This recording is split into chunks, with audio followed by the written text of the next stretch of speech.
Greetings ladies and gents, and welcome to this patch video for Thief Lord from the website Royal Road. This patch video will contain chapters 35 and 36, and as always I hope that you enjoy, and if you do, please consider supporting the channel. Chapter 35, Trade Secret. Oh, this is bad. This is so very bad. I stand in front of a small player-run restaurant near the docks, trying to weigh my options. If I had half a brain, I would just delete Anna from my friends list and get the hell away from here. Why the hell should I risk my identity for an absolutely no gain? What the hell is wrong with you, Ryan? Turns out there's a lot wrong with me, more things than I could possibly list. There is absolutely no reason for me to walk in there, but I'm still going to. Why? Because I am a sentimental moron, that's why. I sigh. Anna seemed really upset earlier. She said that she needed someone to talk to. I don't know why she wrote to me who hardly knows her, but some people are weird that way. It's really none of my business, but I feel pretty rotten if I just turned her away. At least after everything that she has done for me, unwittingly or not, I owe her, and I don't think that I can live with my conscience if I refuse to repay the favor. There's a difference between being a jerk in a game and an outside of it. It's an invisible line that I'm not comfortable crossing. I just hope that nothing serious, or something I did. Oh God, what if it's something I did? Breathe, Ryan, breathe. It's probably got nothing to do with me. I don't think I've done anything to her at all, apart from the obvious. But how would she manage to figure out who I am when we've been so little interaction? Impossible. I'm certain she can't know. Even if she miraculously figured out that I am a thief lord, it's better that I see the dagger coming towards my back now rather than in a week's time when I've lost even more precious game time. At least now I had a chance to stash my valuables into a container for me to pick back up if I have to re-roll my character. No, I'm pretty sure that I don't do anything at all, really. Although that is sometimes exactly what I did wrong in the first place. Ugh, I'm way out of my comfort zone here. I'm not that good with other people's emotions. They are volatile and random, not following any logical train of thought. Apparently, there is a pattern to social system to interpret these situations, but someone forgot to give me the manual. I've ruined relationships in the past because of my ineptitude to interpret emotions, and I don't think that I will do any better for a complete stranger. Hopefully, just sitting quietly and listening is enough. I start pacing around.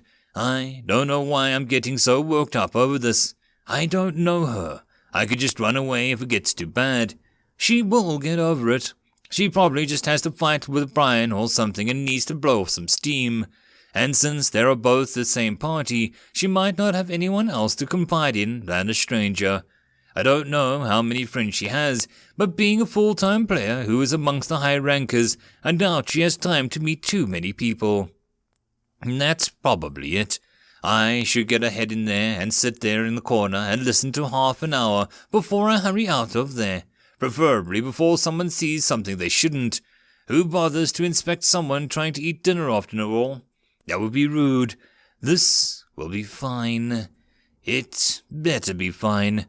With a final, heartfelt sigh, I step into the alleyway I'm hiding in and towards the restaurant.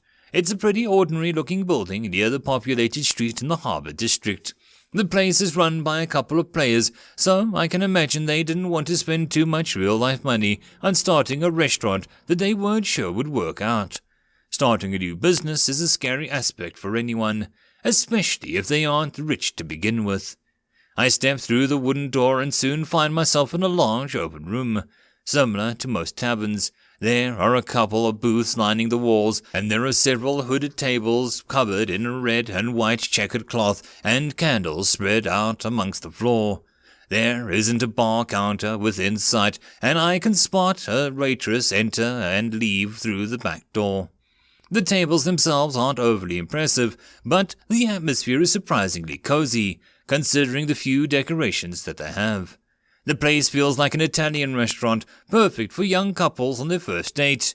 I can see why people like coming here. This isn't a date, is it?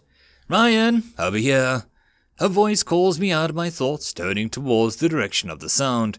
I spot Anna sitting in her booth at the far back corner of the restaurant, facing me. She waves me over. Waving back, I head over towards her and thanking whatever God is watching that she chose to sit in such a secluded spot. Arriving at the booth, I slid into the seat, making sure to use the walls of the booth to block my sight towards the majority of the restaurant. Well, perhaps it would be more apt to say that I'm blocking people's line of sight of me, as I don't really care who is in here as long as they don't have a high perception score and a curious personality. Hi, Ryan. I'm glad that you could make it. She smiles weakly at me, before muttering, I knew that she was wrong. Hello, Anna. I'm sorry it took so long. I'm still not used to navigating the city. May I ask what's wrong? She blushes. Oh, never mind that. It's no one. It's just my stupid sister. We had an argument. Nothing big, really. Oh, thank God. It's nothing to do with me. I lower my shoulders. I'm sorry to hear that. Is everything okay? Yeah? No, I don't know. She mutters, slumping back in her seat. She sighs. I may have gotten a little madder than I should have. She is just so stuck up. In her eyes, everything and everyone is a threat and cannot be trusted. She is just so fricking stubborn. It's just too much sometimes, you know. I shift uncomfortably in my seat. Crap. I really hope I didn't need to do anything of the talking. I try to think about saying something, but I just end up nodding solemnly. Waiting for an answer that never comes, Anna shakes her head. I suppose we don't know each other well enough to talk like this, do we? She says, her eyes dropping. Oh, wrong answer. My face slackens as I try to come up with something better to say. What would be fitting here? Empathy? Understanding? Crap, I don't know. I know from experience that I should never give advice under these circumstances. I wonder, what would my father say in this situation? What did he tell me when my sister and I fought? Take a deep breath. I look Anna in her eyes. I'm sorry, Anna. I may not know much about your relationship with your sister, but I know this. Siblings argue. That doesn't mean that they don't love each other. Anna looks sad but smiles weakly. I suppose you are right about that. We rarely argue, but it's not the first time. Perhaps I overreacted? I shrug in response. She snorts. Maybe I did. It's not that I don't understand why she is the way she is, though. I know she means well. But sometimes she forgets to take other people's feelings into consideration. She tries to be so incredibly tough, you know, like she has built this impenetrable shield all around her. But really, she is actually quite a softie on the inside, she says, shaking her head. That's siblings for you, I shrug, smiling, crossing my lips. She chuckles. Ha! Look at me getting all emotional and stuff. She chuckles as she wipes a tear. I'm really getting the mood here, aren't I? Crap, let's talk about something else. She perks up. Let me go grab a few beers, my treat. She smiles while slipping out of the seat. I release a deep breath. That went well. Surprisingly so. Perhaps I'll get out of here without a problem after all. I shouldn't keep doing this, though. I feel awful just leading her on like this. Some other things are just too crappy to do, even if we are in a role-playing game. The anonymity of the net doesn't justify being a jerk. I should just figure out a way to break off contact with Anna. It is the right thing to do. She quickly returns with a couple of mugs of ale, her customary easygoing smile back on her lips. So tell me, Ryan, what have you been up to these last few days? Made any progress on the traps you owe me? She grins. I smile. Not yet, I'm afraid. It takes some time leveling up the skills, and it's very time-consuming to talk to a trainer into helping me improve my designs. I'm making some progress, though, so it's not all that bad. I'm trying to up my dexterity score mostly. I hear you. I was wondering why you arrived with a loot strapped to your back. What's its stats like? Just +2 to dexterity. The charisma is also pretty good to have when interacting with merchants. I picked up a pretty good trading skill. Oh, it sounds like you aren't the fresh noob that I met only a few days ago. My little trap maker is growing up. She wipes a fake tear. He has already reached level... She frowns. How did you manage to reach level 7? I freeze. Oh, frick. I completely forgot about that. It's very uncommon for a new solo player to reach this high in a level in a matter of days. especially if they are the night players. At best, I could only be 3 levels by now, maybe 4 if I was stretching it, but level 7? Crap, I'm glad I headed directly here instead of leveling up again. Now, what do I tell her? Certainly not the truth.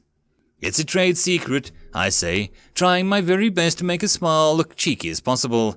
Oh, bullcrap, she says loudly, giving me an unamused smile. I let you get away with that line of crap that you told me who killed the pug back in the Noob District. You aren't getting away with this one easily. Spill it. Well, I muttered.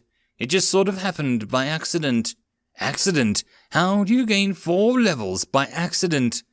My mind racing, trying to come up with a solution. I can't tell her the truth, though. I don't think my suddenly revealing a thief lord is going to make the situation any better. I certainly can't tell her that I gained 2 whole levels just by killing level 20 guard and by pushing him out a window. That would probably just raise them more questions than it answers. Wait a moment. Why couldn't that work? Maybe if I modify the story just a tiny bit. You might not believe me, but I killed 2 level 20 monsters just by sheer luck, I say, shrugging. 2 level 20. How the hell did you do that? You were like, what, level 2 a few days ago? She gapes, looking at me as if I'm crazy. I'm slightly impressed that she seems to take me seriously, though. Yeah, I was exploring down the sewers below the market district. Have you been there? I ask, gauging her reaction. When she just stares at me skeptically, I continue. Well, there's this large and deep cistern down there, and a bunch of level 20 ratmen. I didn't see them at first, and when I went to take a better look at the large cistern, I noticed 2 of them charging me. Needless to say, but I panicked pretty heavily, since I carry trap-making items in my inventory at all times. I reached into my bag and threw a vial of some acid that I bought from the alchemist at them. Turns out I didn't reach for the vial of acid, but a vial of highly flammable oil. And since I'm not adept at throwing objects at all, the vial flew short and shattered on the stone directly in front of the 2 ratmen. No fricking way, Anna mutters, staring at me. Yeah, way. I nodded my head sagely, pausing for dramatic effect. Her jaw is still hanging open. I take a moment to clear my throat. Don't tell me the oil, she starts, but I cut her off. Yep. Believe it or not, that's really what happened. It may sound unbelievable, but it happened. The oil is very slippery, and it caused the lead ratman to lose his balance. As the other ratman crashed into him, the 2 of them slipped and fell into the system below. Since the oil was thrown by me, it seems like I got credit for the kills, as well as a huge experience game that came with it. I shrugged helplessly. Anna's jaw dropped to the floor. How is that possible? Holy crap, that's amazing. You need to show me how you did that. That could be huge for my own grinding, she nearly shouts. I shake my head. Sorry, but I don't think I can. I tried to reproduce the scenario a few times afterwards, but it turns out I just got really lucky somehow. She visibly deflates. Really? That sucks. It sounds like you found an exploitable glitch in the game's internal artificial intelligence, patched it on the spot. Sounds amazing, though. She sighs while resting her head on the table. Oh, man, I wish I could have found a glitch like that, she mutters. Yeah, I was pretty fortunate.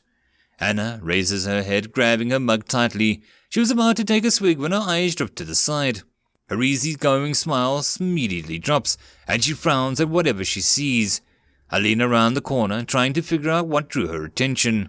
A couple of players just entered the restaurant.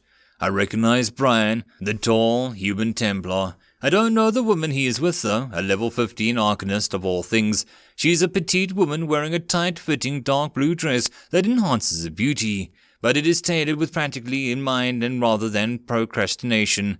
It looks like something a noble woman or a female politician would wear in this world.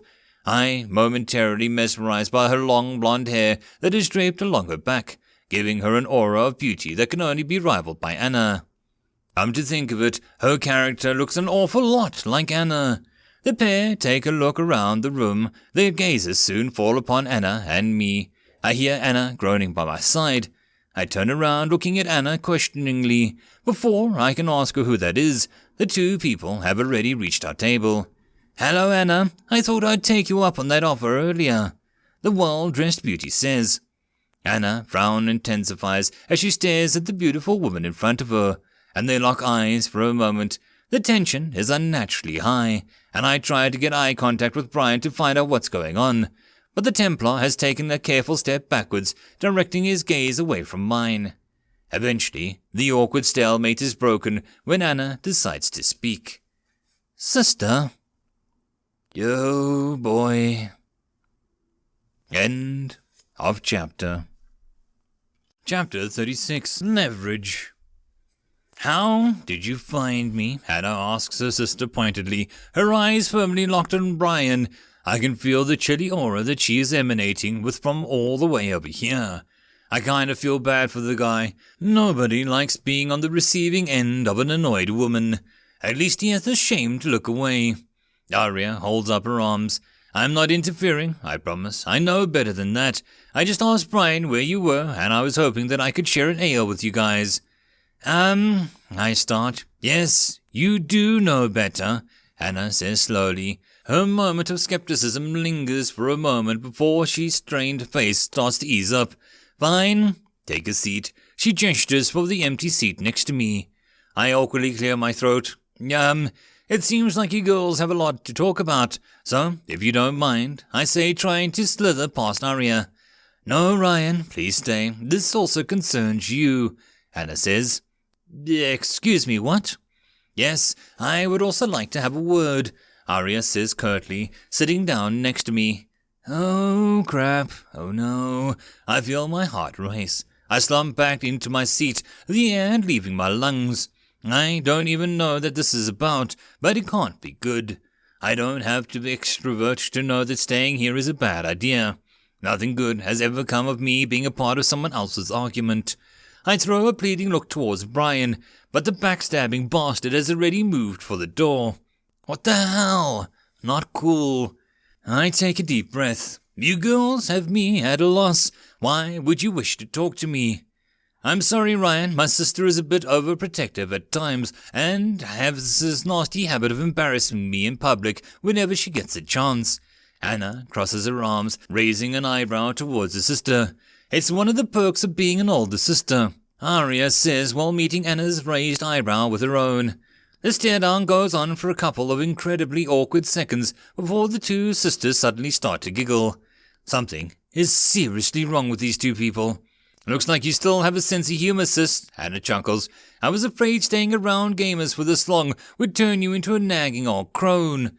Oh, sorry, I mean more like a nagging old crone, she winks. Cheeky brat, she smiles, shaking her head lightly. My humor is reserved for those who deserve it.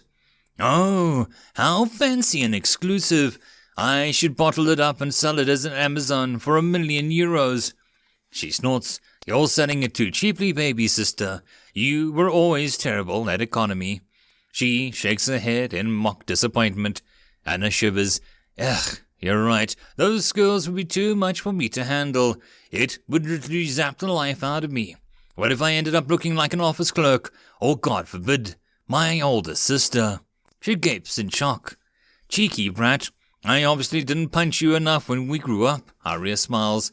The two burst into another round of laughter, Arya eventually waving the waitress over, ordering another round of ale for the three of us, as well as some light snacks.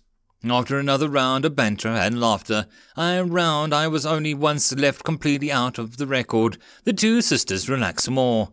I've missed this, Anna says, hanging out with you. It's been far too long. It has, Arya says, nodding solemnly. I'm almost sure that they've forgotten that I'm here. Not that I'm complaining. I would really like to get out of here soon, though.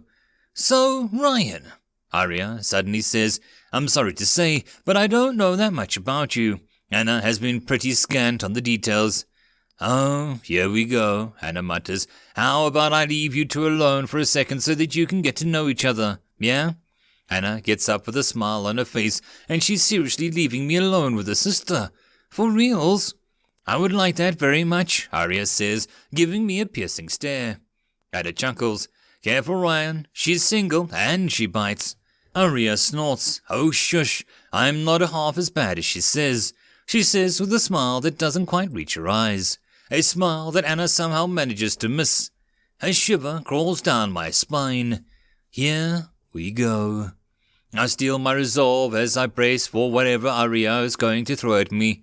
I know deep inside me that she doesn't know that I'm a villain. If she did, then I probably would have been waiting for a respawn timer just about now. This reminds me of the time my ex's father made a customary "you hurt her, I hurt you" threat when I took her out on the first date. I gotta say, I never thought that I would hear one of those again in my lifetime. As Anna leaves, Arya moves over and takes their seat. She gives me a calculating glare before she makes a show of opening up the system window containing a set of notes, which she promptly starts to read out. Ryan Daniels, Caucasian male, 28 years old. 2 relatives, a father and a sister. The family moved to the United Kingdom after they rejoined the European Union, and for the second time in 2103. Currently living in a suburban neighbourhood outside Newcastle, England. Previously employed as a low-level office clerk at a transport company. Current occupation, full-time player of Ascendance Unlimited. Long-time gamer, but no noteworthy accomplishments as to the state. Arya states coldly, "Am I missing something?" "What the... How the hell did you know all of that?" "Answer the question, Mr. Daniels." "Freck you."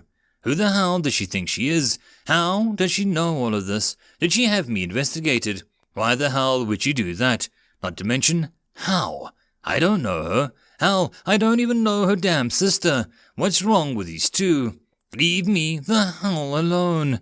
"You lied to my sister, Mr. Daniels," Arya says menacingly. "I have the right to know what your intentions are." "Intentions? I don't have any goddamn intentions. This is all her. She came up and started talking to me. I just wanted to be left alone." I blurt, my face reddening from anger. "So you're saying that you just randomly managed to strike up a conversation with one of the most noteworthy individuals in Draenarys, and if you wanted to be left alone, then why did you come and meet her at this restaurant? This hardly appears to be an action of someone who just wants to be left alone. So please, Mr. Daniels, we both know this is highly unlikely. Do not insult my intelligence." "I don't give a crap what you think. I'm leaving," I sneer, starting to get up. "Sit down, Mr. Daniels. I'm not done with you." "Do I look like I care?" Arya clenches her jaw. "I can make your time in Draenarys very uncomfortable for you, Mr. Daniels." I snort loudly. I don't have time for this crap. I turn on my heel and start stomping towards the door. "I can make it worth your while," Arya says coldly. I hesitate for a moment, glancing across my shoulder. This infuriating woman is really getting on my nerves. Does she think I'm stupid? That's the most obvious-sounding trap I've ever heard. Are you kidding me? What the hell is wrong with you? "I'll give you 100 gold to hear me out." I gulp. Seriously, 100 gold just to listen to her? Those could really come in hand. No, I can't. I grit my teeth. My instincts are screaming at me to let this one go. Nothing good can come from accepting her money, not to mention the moral implications. Taking her money this way is no better than scaring someone in real life. I know I'm the wrong here, but I would feel real crappy if it did this to Anna. I've been a terrible friend, and it wouldn't sit well with me to exploit someone's real feelings for a couple euros, no matter how much I need them. Frick it. "You can take that gold and shove it," I say through gritted teeth, my conscience winning over my greed. Arya raises an eyebrow. "Oh, so you're not in it for the money. I gotta say, I'm impressed. I still want to talk to you, though. It's about Anna." "What about her?" I snap back. "I would prefer if we could have this conversation a little more, discreet." I glare at the woman as my thoughts start to race. Arya really makes me angry, but if this could lead to me dropping my relationship with Anna and clear my conscience, I should probably take it. I won't just let her roll over me like that, though. "Fine," I say, making my way towards the table. "But before we talk, I would like to know how you figured out my personal information. You do know hacking this stuff is illegal, right?" Arya snorts. "I'm very aware of what is legal or not, Mr. Daniels. I also know how to use the law to my advantage." She gives me a condescending look. "But I'll humor you. May I ask how familiar you are with the laws from the 2063 regarding tax evasion?" "I might have skimmed through them." She snorts. Right, well, as you know, the EU Parliament voted to allow people to track their bank transfers. If you truly know what is meant, then they probably wouldn't have allowed the bank account to have been tied to your gaming account to accept all incoming transfers without authorization. What it did was send a microtransaction to your account tied to your gamer ID, which then allowed me to track your own transfer to an account tied to your name. I hardly need to explain how I managed to find the rest of the information from there, do I? She smirks. What? The actual... What? I sigh. You really are insane. Why would you even... Okay, forget it. I'm not going to argue. I'll delete Anna from my friends list and disappear. Neither of you will hear from me again. Happy? It's not that simple, Mr. Daniels. I sigh. Seriously, then what the hell do you want from me? You have put me in a really awkward situation. You see, Mr. Daniels, my sister has grown quite fond of you for the reason that eludes me. Regardless, there is nothing that I care more about for her well-being. You are currently threatening our relationship, and I can't have that. She doesn't want me to protect her, so if you just abruptly cut connection with her after talking to me, then she knows it's because of something I said or did. This would be less than ideal situation for both of us, I assure you. So, if you are half the man she thinks you are, or at least twice the man I think you are, then you will stay here as her friend for a month before you confess that you lied to her, then keep your distance. Do this, and I'll compensate you for your troubles. That's incredibly petty of you. I give her a deadpan stare. What sort of teenage drama bullcrap is that? Really, you want me to pretend to be a friend? No way. This isn't worth it. I'll just confess to her right now and get it over with. This crap is just getting weird. You are both freaking weird. Name your price, Arya said, unflinching. As I said earlier, I have none. How about a sponsored guild membership as a crafter? What? Really? That offer is insane. If I had been a regular player, I would probably immediately accept it. Really, a sponsored guild membership in one of the most powerful and well-funded guilds in the game.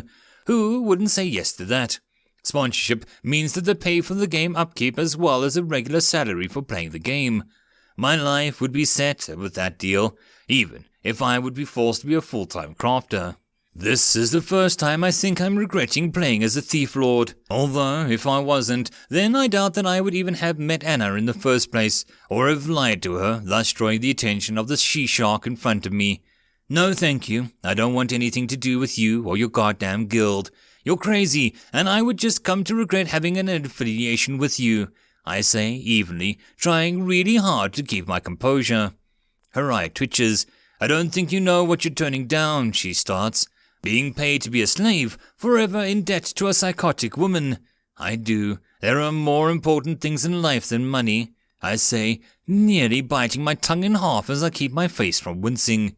She sneers. Then you are forcing my hand. If you don't do as I say, then I'll put out a bounty on your head. You won't be able to play this game at all without the constant threat of 1,000 players killing you on sight. I snort. Really? Is she resorting to petty threats now? I glare at the woman. Do you know what? Go ahead. I've had it with your crap. If you want to threaten me, then you shouldn't do it in front of such a disadvantageous position. You have no leverage. Kidding me? Why should I care? In case you don't know this, I'm a crafter. I basically stay in the city all the time. Perhaps you forgot that all of Generis is a safe zone, which means other players can't kill me in here. The only chance that you have of killing me is to hire NPCs. And let me tell you this, even with your deep coffers, that particular avenue would be more expensive than it would be worth after a day or two. Besides, why would I even care if I die? It's just a minor inconvenience for me. If things get too rough, I can just delete and remake my character under a different name. It's not like I can't stand around and lose 3 days of progress. I glare at Arya, my bluffing powers working overtime.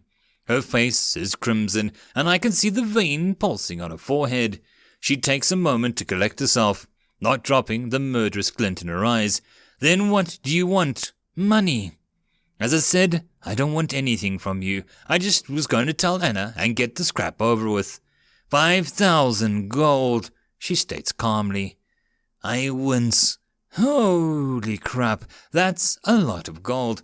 Is she serious right now? That would cover my expenses for over half a year. Is she really this loaded? To be able to carelessly throw this kind of money around, I should definitely say yes. Frick the consequences and my morality. Turning down this kind of money is idiotic. But what would the consequences be? I need to cut my connection with Arya now, and not later. If I accept the bribe, then I will be forever tied to her.